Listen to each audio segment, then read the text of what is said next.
Hello, and welcome to the Argyle CX/UX Leadership Forum. My name is Nik with Argyle, and it's great to have everyone joining us today. To ask questions throughout the session, simply type into the Q&A chat, and we will address your questions at the end of the session. Now, without further delay, I would like to introduce our moderator, Nik Ocello, Advisory Board Member, CX Certificate Program, University of California, Santa Barbara. We are excited to have Nik and our panelists for a panel discussion titled Immersive CX for Long-Term Growth. Welcome, Nik. Over to you. I appreciate that. Hi, everyone. I'm Nik Ocello, Advisory Board Member at UC Santa Barbara, and I'm also the Sales Director for a small manufacturing company. I'm excited to be here. This will be I think, the third Argyle forum that I've been involved in, and I'm also excited to be here with my fellow panelists. I'd like to introduce first Ty Heath. If you'd like to give yourself a little blurb. Yeah, thanks for having me. Good to connect with everyone here today. Ty Heath, I'm director at the B2B Institute, a LinkedIn think tank here in New York, London, globally doing work. We're dedicated to exploring innovative approaches for B2B growth. And our goal really is to shape the B2B landscape by introducing growth strategies that extend beyond short-term to long-term. We believe that brand building is one of the most impactful marketing investments that companies can make. So I'm coming today with some brand perspective, some behavioral science perspective. I'm just excited to be a little nerdy on this topic with all of you, CX and brand together. Thank you so much, Ty. The other panelist is Saroni Kundu. Saroni? Hi, everyone. I'm really glad to be here. And I'm excited to share some of my knowledge from T about branding and how branding and CX are so much interrelated. I am a former MasterCard, former Equifax Workforce Solutions, UX and CX work that I have done. I am now a independent business owner for Ellie. I'm a franchise owner of Ellie Mental Health. And needless to say, I'm using all my CX knowledge in my own business now. So went from B2B to now B2C. So I can, I think, bring some things to the table and stark differences between the two and similarities too. So I'm excited to have this conversation. Thank you so much, both of you. Let's just jump right in. Saroni, I'd like to ask you the first question. What does creating an incredible experience using immersive CX look like? And if you have some real world examples, that would be great. Yeah. So I think, CX, we all understand, is customer experience. And for me, it's always been about end-to-end customer journeys, right? So providing that excellent service at every touch point that the customer has with your business, right? Every touch point from the beginning till the end. So that to me is customer experience. When you come to immersive CX, then you're really starting to look at each touch point, how are we making the customer fully engaged and immersed and into a personalized experience. So a lot of ways that companies are doing that today is using chatbots, AI, moving from a chatbot to a real person, how, that sort of transition. There is, like when we look for homes, like in realtor websites, how you get the 360 view. The other day, my husband was looking at another, to purchase another television. Ours is like 10 years old or something. And he was so excited because he could place the new TV right in our living room virtually and see what it looked like. So it's really like bringing that personal experience into the realm of interacting with that business that gives it that X factor, and then in the mental health space as well, there is so much of, in the form of virtual reality that is being used for mental health therapy today. So to treat, anxiety, to treat types of phobia. So it's really everywhere. Like you just have to notice, but it's everywhere and it's growing even more. Does that answer your question, Nik? Absolutely. Ty, do you have anything you wanted to add on to that? Yeah, I love the examples. I've been doing some interior design myself. So, there are a number of different companies, including IKEA, that incorporate augmented reality. So you're placing that new TV. I'm placing furniture to kind of see how things are going to look, which is a lot of fun. I don't know if we have any like athletes or runners on the call today, but I ran track for a long time, and there's the Nike Run Club app that's kind of overlays reality guided runs. So many fun things. And then I can't leave out B2B, Microsoft's HoloLens in construction. So you can overlay digital models on physical construction sites. Also Dassault Systems 3D experience platform, building ships.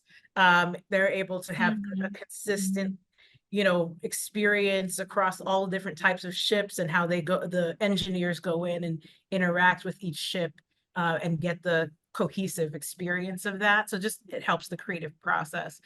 But all of that to say that there's like one mantra that I tell myself all the time, which is that marketers are in the memory business. And I would say that probably extends to customer experience professionals too, because, at its core, it really is about creating memories and impactful interactions that really go beyond the traditional that we experience. It makes me think of, one of our trends. We have the series of trends called B2B Trends for the Contrarian Marketer.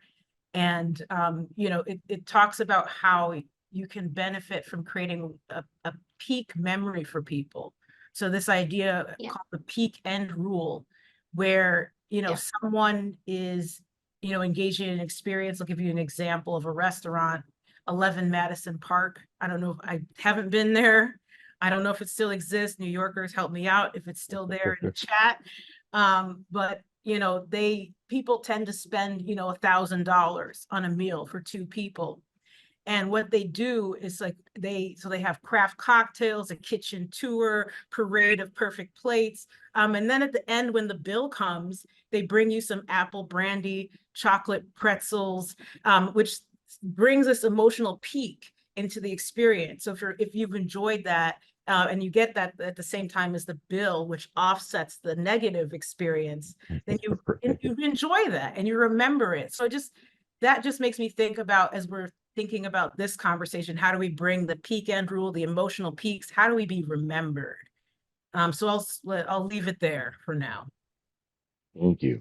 I appreciate all of those examples. It reminds me too, my current industry at trade shows, engineering firms that want you to hire them to build your factory. They have augmented reality, so you can literally see, massive pieces of machinery on a floor, how big it'll be, where it'll fit. You can walk around it and inspect it. Yeah, it's really interesting, all the different options. What do you think, what are the most successful strategies for creating lasting impressions on customers, to ensure that kind of repeat business? Yeah. So one of the things you'll learn about the B2B Institute is that we're pretty obsessed with mental models. And it's really just a fancy way of saying that we like to use frameworks to make complicated things simple. So, creating lasting impressions, when we think about, well, what are the things that drive growth and cause people to come back to, as I said earlier, remember you? And, our research points to two things that are really critical for effectiveness in terms of like marketing and advertising. And I would say customer experience is a big part of this conversation too, because this can be applied. The two levers you can apply are creative. So, what are the distinctive brand assets that you're bringing into your experience? And these are things that capture attention and build memory structures. So you think about logos, colors, music, Characters, which are, by the way, severely underused in B2B marketing. So this allows you to start to build memory structures with people. From a mental model standpoint, we have an acronym to help you remember. It's called ABLE. Attention, branding, and linkage equals equity. So as you're using this distinctive assets, you want to invest your dollars in things that people stay with longer. The longer customers are engaging with that content, the more likely it is to leave an impression.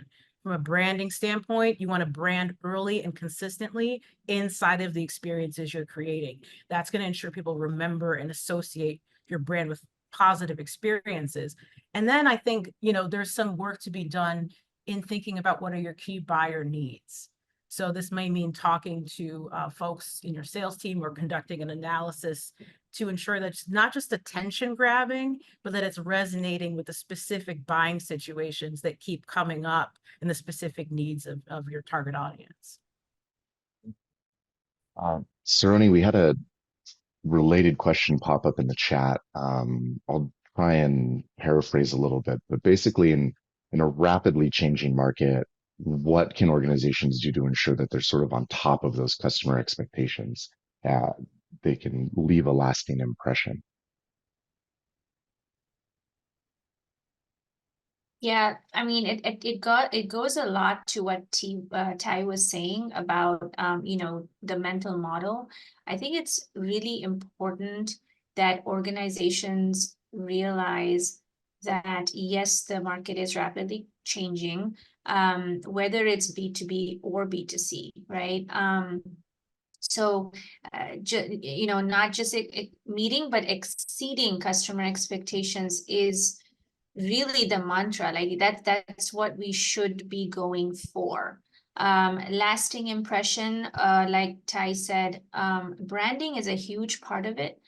Customer experience is another huge part of it. So when I talked about every touch point the customer touches on your business, that's really taking seriously every touch point, right? So when it comes to like the mental health business that I have, it's from starting with the brand, because it's about seeing the ads, right? Seeing what kind of a image you're giving of mental health therapy.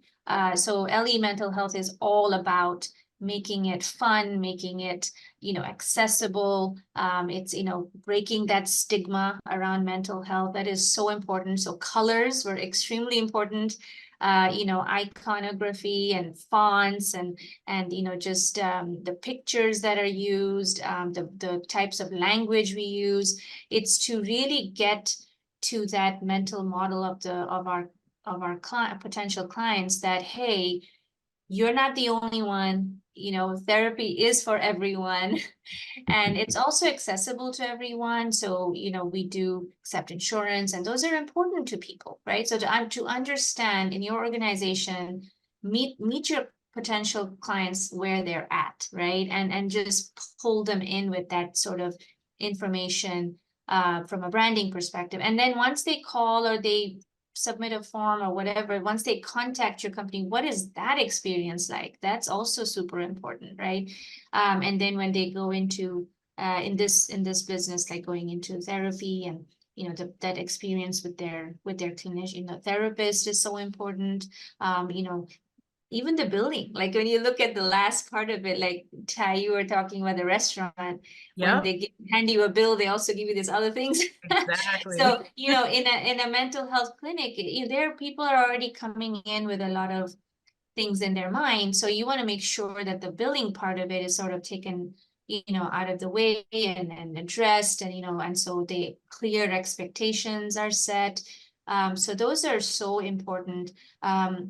When you look at customer experience, the number one thing is, are you meeting the expectations, and then you're exceeding them when you are very clear on what the expectations are. And then, okay, if we do this extra thing, we know that we're gonna, make a lasting impression. So yeah, that's how I would answer that question. And again, I think it's, in this case, very similar in B2C or B2B. I wouldn't see any difference. Hi, in a B2B space, how does an organization sort of drill down to find out those customer expectations and, what, once you find what they are, how do you turn that into leaving a lasting impression? Um, 'Cause that space is a little different than B2C. You're not going to a consumer, you're dealing with some other business person. Yeah, absolutely. I mean, I think a couple things. I think, one, you have to decide where you want to play. And that's not a matter of where you think you want to play as a B2B organization, but also like what your customers think about you. You have to identify spaces where they are credible, you can credibly be known for delivering something. That buying situation also has to be common enough that has to come up often enough for it to make sense. And then also you have to be able to compete on that principle, right? So I think about it as the 3 C's, where are you credible? What's common enough for it to have commercial value for you, and then actually where you can compete. So part of the problem with B2B and sort of making that decision today is that we tend to do 1,000 different messages of what we can create, which confuses people. We almost have to decide what are maybe the 5 to 8 things that I can be known for. And to get that, you actually have to identify the relevant buying situations that put a customer in market for your solution. So what is it that prompts people to be on the search for a solution? And then how can you attach a message to build up what we call a mental availability against that buying situation? I'll do a real quick example, if you don't mind, for people to kind of get the sense here.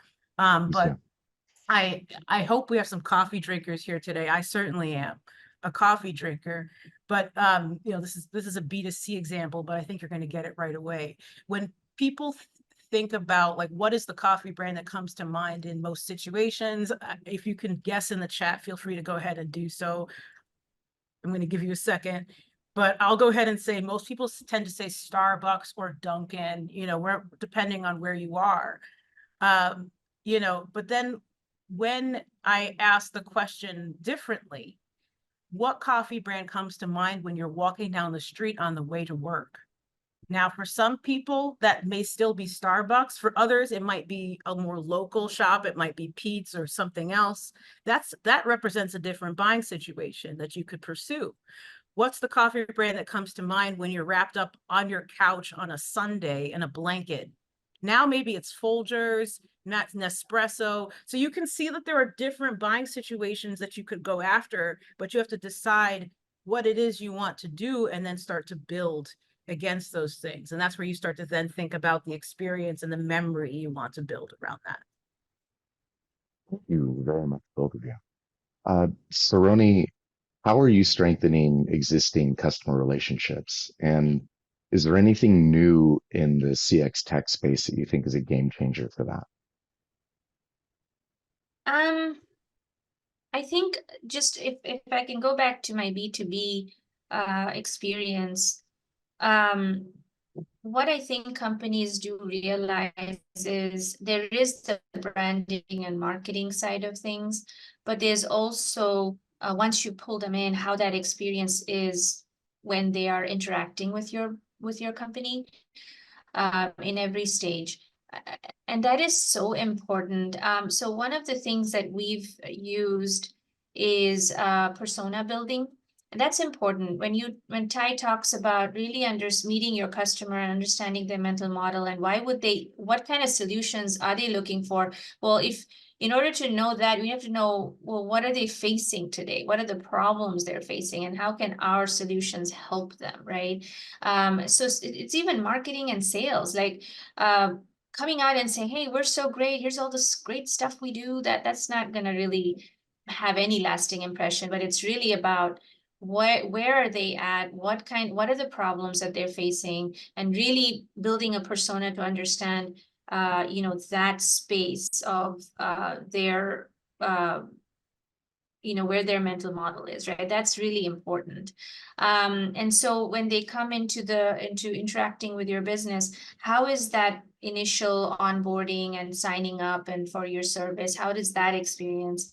How is support? Support is a big one because I think a lot of the immersive CX is going into, chatbots and artificial intelligence with chatbots and providing information that's relevant to the customer.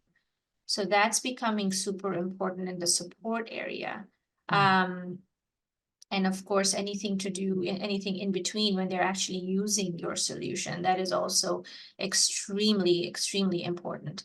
And so to answer the question about game changer, it really depends. Again, it depends on your customer and what your business is about. So if you go and use a technology that does not make sense for your business, like then it doesn't vibe. You got to make sure, like, for example, when somebody is coming in for a mental health intake, or, I'm talking B2C here, do they want all that, jazzy, like, stuff with chatbots? And like, probably not.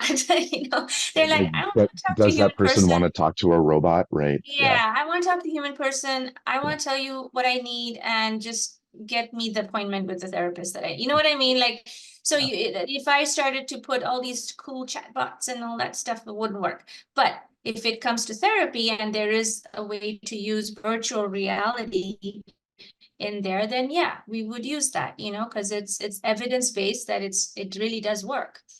So you have to do your research, you have to know what your business is about, and you have to understand your customer and your clientele. It's very important to know that. But yeah, I mean, so again, a game changer, again, depends on what your business is about and who you're trying to pull into using your services. That's how I would answer that. Thank you. Yeah, I think that's a good warning too, right? Is to sort of marry any new tech with what your Yeah. customers want and need. Um, yeah, that's a great point. Using a chatbot in a mental health space, probably not a good choice, right? Ty, do you have anything that you wanted to add to that, or? I mean, in general, I mean, we did a B2B benchmark survey, and I was, you're thinking like, okay, we've just been through this time of everything being so virtual. This is like getting to the same point that's being made. And one of the things that came out in the analysis was that in-person experiences are what people want, so we have to pay attention to what's resonating with people right now. And it might be we've been so virtual for so long that people do want more of that real human experience as well. And people want to build trust and they want to talk with people and experience that, that thing that they missed for so long. But I love that. I'm actually really bullish on the idea of that. And I think, when it comes to experience, it's like, then how do you take that experience? How do you inject wonder, inspiration, feeling seen, feeling taken care of? These are some of the things that Saroni was talking about.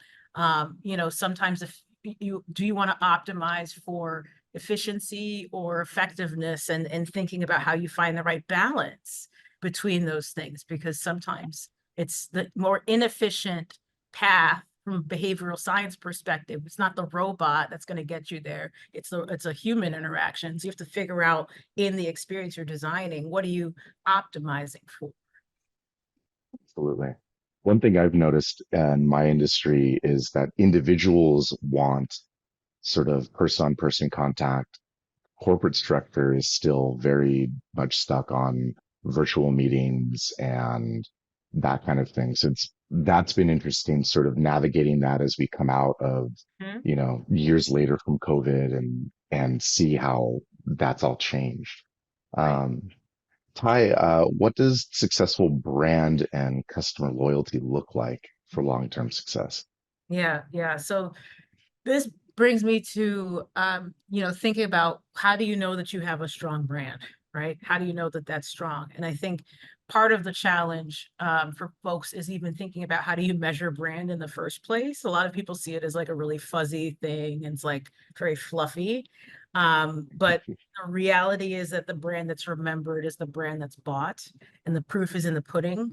when it comes to that. But, you know, we have to deal with folks in the finance department and the other departments, and they prefer math to magic. So we have to figure out how to connect the dots on that. So, you know, a couple things. So, you know, a brand, successful branding and successful customer experiences should lead your business to have influence over your pricing power, your talent. You should be able to hire talent more easily.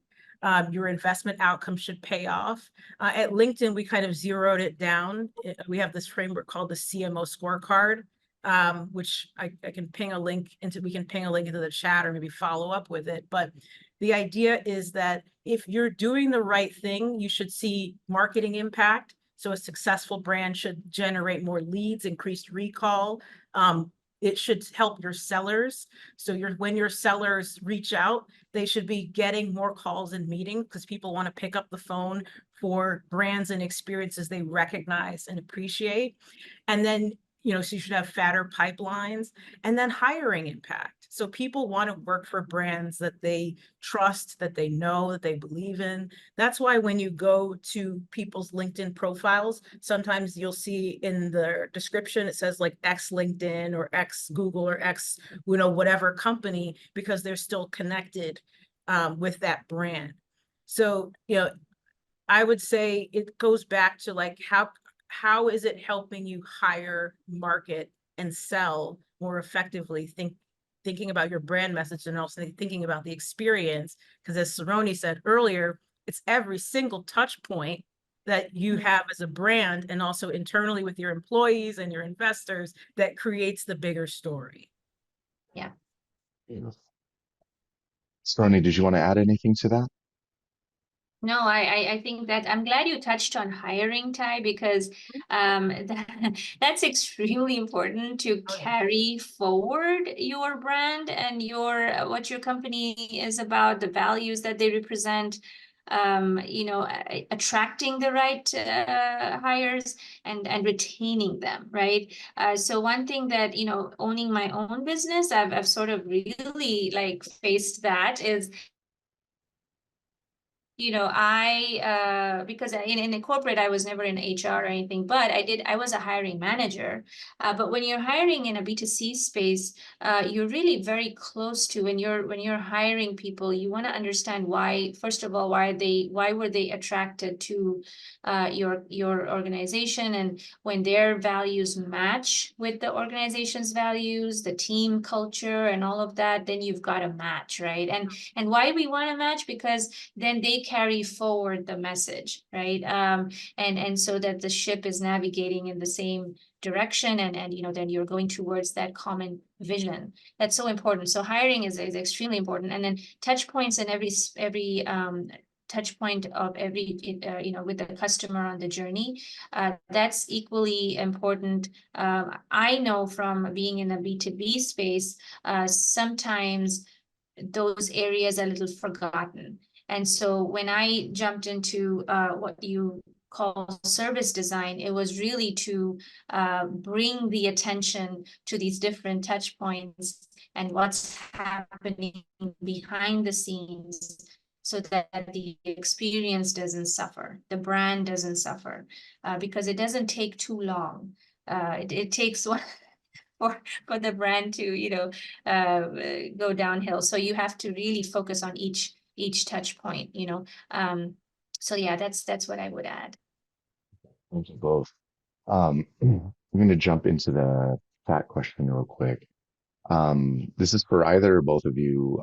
How does the panel define and measure the success of customer loyalty initiatives, and what KPIs should businesses be focusing on?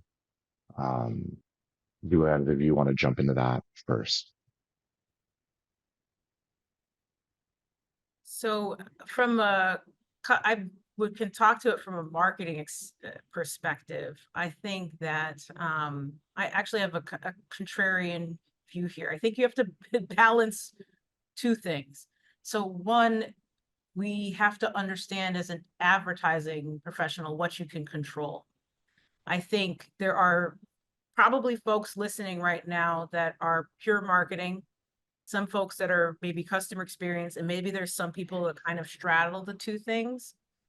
And if you're a marketer listening, and maybe not someone who's focused on a blend of the two things, I like marketing to focus on what we can control, which is the acquisition part of it, and then let the customer experience aspect of it focus more on the retention. The reason why I say that is that advertising, it's hard for advertising to be responsible for loyalty. I'll say there's 3 reasons why.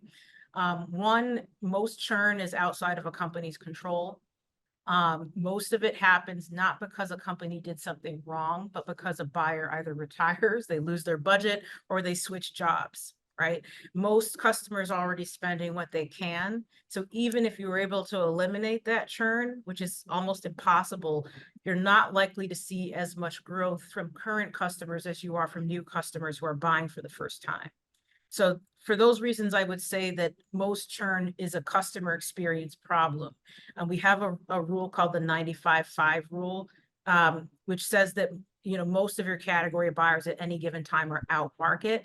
And I think that's where marketers can be focusing a lot more of our attention, because in reality, very few buyers have perceptions of our brand to begin with.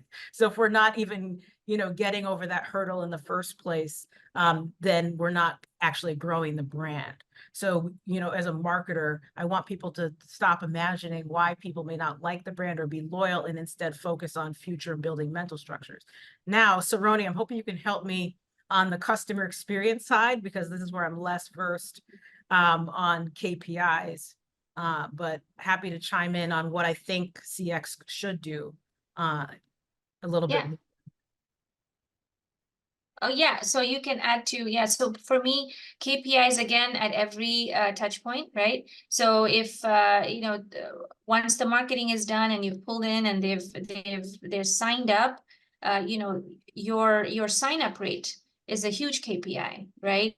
And even from a marketing perspective, if you look at, you know, the Google Analytics, how many calls were taken, you know, all those are great KPIs to know, hey, is this ad working or not? Or is that message working? You know, where can we tweak it? And, you know, so that's great KPI when you're bringing the customers in. And then when you get into once they've signed up, how is their onboarding? Guys, I cannot emphasize enough how important it is to have a really good and smooth and excellent onboarding experience, because if that suffers right there, you know, marketing has done this great job and pulled customers in, and then onboarding is like, you know, it's like, oh gosh. So now you've just blown it, because customers are excited to come and use your service, but they're not being able to get there because of all the, you know, hurdles. So focused on, you know, onboarding. So how is that measured in your success? Well, the time to use the service, right? So when did they call in? When did they get their first appointment? I'm talking from our mental health, but even from any type of B2B, right? When did they sign up and when did they start using their service, right? Measuring the time, measuring the customer feedback is very important too. So customer feedback when it comes to how was your onboarding experience, you know, learning from that. Those are great KPIs. And then as you go, right, through every touch point, there are so many measures that you can look into as to how your customer experience is on par and not suffering, if that makes sense. Both. Um, how can you capture the attention of new customers, gain their trust, business, and loyalty long term? Yes, attention. Oh my gosh. So that's really where everything begins. You know, I think we all know that your buyer has to notice something. They have to notice an ad or an experience in order to produce a response. So if there's no attention, there's no effect, right? And this is really important because, you know, advertising and being in the game that we're all in, it's a competitive sport. So the entry point is attention. And even in B2B categories where people, you imagine people very carefully considering purchases, most ads aren't even getting that much thought. So what we need to do is that the ads or and the experiences have to feel professionally or personally relevant, right? If they seem if they seem interesting, rather, the person kind of looking at the feed is going to pause, or they're going to pause as they're walking down the street. They're going to pause if they see that it's relevant to them. And then what we want to look for is that the longer that people are looking at that experience, or if it's an ad, the more likely that is to be effective. But for that to happen in the first place, it needs to stand out, and that's crucial. So that goes back to what I was saying earlier in the conversation about distinctive assets. Things that people remember are the colors, the logos, the music, the characters. These are the devices that we want to use to stand out. So then what you do is look at, which creative experiences earn the attention you're looking for, especially compared to your competitor, the experiences your competitors are creating. At LinkedIn, we use a metric called dwell time, and we use that to help identify which creatives are failing to get attention. So when you identify an ad that's failing to get the attention, you stop, you divest from that experience and redeploy your investment to the high attention creative and experiences. So that's how you start to scale your high performers to then also scale the attention you can achieve. Speroni, would like for you to kick off this question. What does the new year have in store for CX? And are there any recommendations you can make for organizations struggling to retain customers? What is the new thing? How about let's just do the old thing really well, you know? But I think no, I think it's really the human factor. Like immersive CX allows, if your business is meant, is meant to reach customers that way, it allows your customers to be, inside of your organization service, which is really awesome. So if anything's new, I would say that would be it. If it makes sense for your organization, I would say definitely invest in that. As far as marketing and sales is concerned, the front end where you're trying to attract the customers, potential customers, I think one thing that B2B customers might, and I think it's getting better, but put on the wayside is budget on social media. You got to put budget on social media because it is the thing. It is the thing. When you talk about making an impression, how long lasting is it? Man, you got to get out there. You got to be on Instagram. You got to be on LinkedIn. You got to be on Facebook. You got to, Google Business. Like, you got to be there. You got to be telling your stories. When I say stories, I mean the actual, the stories from the social media. Those are no longer, it's not something, that's just something we do in our pastime. Nope. It is something people are always using. So B2B, leverage that. Put your budget where you do make social media a major way of reaching your customers. Okay.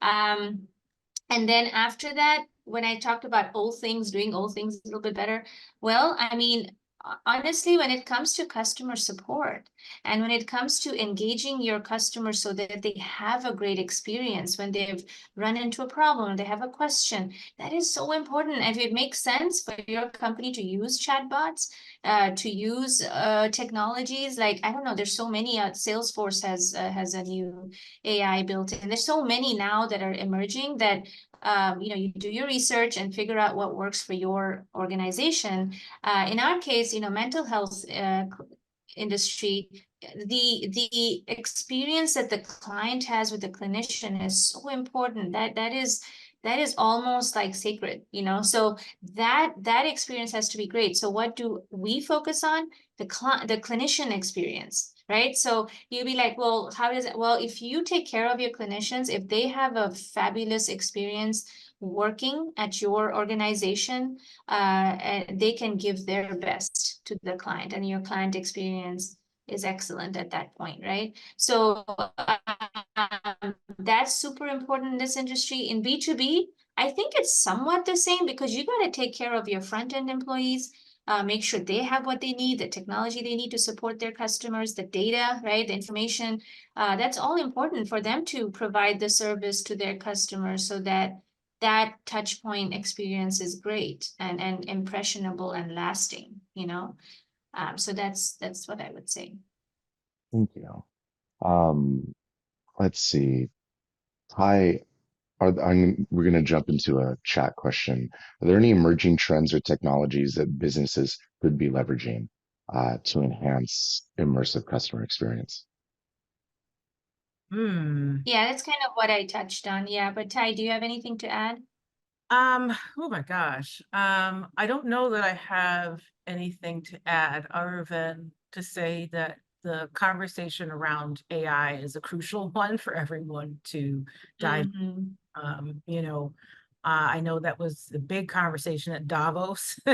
And, you know, if I were to say, you know, a prediction, it's becoming very much embedded. And so we need to be Yeah. thinking about how that adds to the experience for every literally everything we're thinking about. And if you're not thinking about how is it impacting you, a lot of different things to explore there. Yeah, I Yeah, I agree. think And it's I'll just add to that when it comes to AI, yes, it can provide an excellent immersive experience, but for your organization, you have to, you know, kind of do the research and say, does this AI look into all global data or does your organization's data, right? So you have to be very careful when you start looking at AI solutions, is how good is your data? You know, how much do you need to scrub your data? So because AI will go do its thing and it may not be telling the entire truth if your data is not right, you know, so that's really important. If you're looking at, you know, what's the new thing and trends that you're following, just, you know, be cognizant of that and make sure you have enough of your budget invested in the research and the implementation of that. Well said. Yeah. thank you both. It sounds like um, in both of your opinions that any new technology that a business is going to be leveraging, it needs to be directed, it needs to be appropriate for what they're trying to solve, right? Yeah. Beautiful. If I could just say one thing, because I think Saroni, I want to underscore something you said earlier. You kind of laughed when you said like the new thing. Why can't we just focus on the thing now? Because I think that's a critical point. Like we're always focused on like what's changing, what's changing, what's changing. I think there's sometimes a better question, what's not changing? Because you can place a bet on things that are not evolving, the things that remain the same over time, and you can bet on that thing for the long term. So I just want to underscore that we're always focused on the new thing, but what's not changing is also an important thing to think about as well. Thank you. We've only got a couple minutes, so I'd like to just give you each about a minute to wrap up and give your final thoughts. Ty, if you'd like to start off. Yeah, final thoughts. You know, I think that this is a huge opportunity. I just want to underscore what I said about memory, because I think that's the key. And my mantra, as I said, is marketers are in the memory business. And so one of the things we can do is to think about moving away from this idea of like product and feature led growth to, which is important when we're capturing latent demand, but if we're building future cash flow, we have to think about how are we remembered. You know, I think about if Coca-Cola advertised itself as a B2B brand, we'd see like a typical B2B brand, we'd see like bland gray cups, no red, no polar bears, and we see the problem there. So we don't need better products. What we need more of is more mental availability. We need to be remembered. So I would say that's something to take away. People are trying to figure out ways to avoid cognitive load. So stories, heuristics, characters, jingles, and things, if we incorporate that into the experience, the brand, that's going to be a path forward. I'll Thank pause. you. And Saroni, your final thoughts? Yeah, no, I love that, Ty. I think it really just comes down to that personal experience, you know. And if you decide whatever technology you decide, it needs to enhance that experience, not make it worse or inefficient, right? That's so important. So the human touch, very important. Just to the last question here, I said, how do you, someone asked, how do you make your personal touch, does it authenticity, right? One of our core values at LE Mental Health is being authentic, living an authentic life. And so in order to meet that value, you have to be that authentic even in your service to others, right? And so keeping that in mind as you're supporting your customers, that, you know, if really something isn't working or something did happen, let's look at the unhappy path, right? Something happened that really shouldn't have happened. But being authentic about it, saying, yes, this is what happened. Here's how we're going to correct it, and here's how we're going to help you. You know, those matter, right? And that human factor matters, and that's how they remember when you say mental availability. When they're understanding where your customer is at, whether it's a potential customer or an existing customer, where they're at, where are they at right now? Are they really mad at you because of a bill they received, or they really, you know, how do you meet them there and then really produce that service that helps them and helps them remember that, you know, I did face a problem, but this is what they did and it's been great. And it'll always come out as authentic if you're really coming from a space of authenticity. Thank you. I just wanted to say a big thank you to Ty Heath and Saroni Kundu for being our panelists today. Thank you to Argyle, and back to you, Nik. Great. And thank all of you for such an insightful and awesome panel discussion. And I want to thank everyone else for joining us today. This session, along with all of today's content, will be available on demand following the event.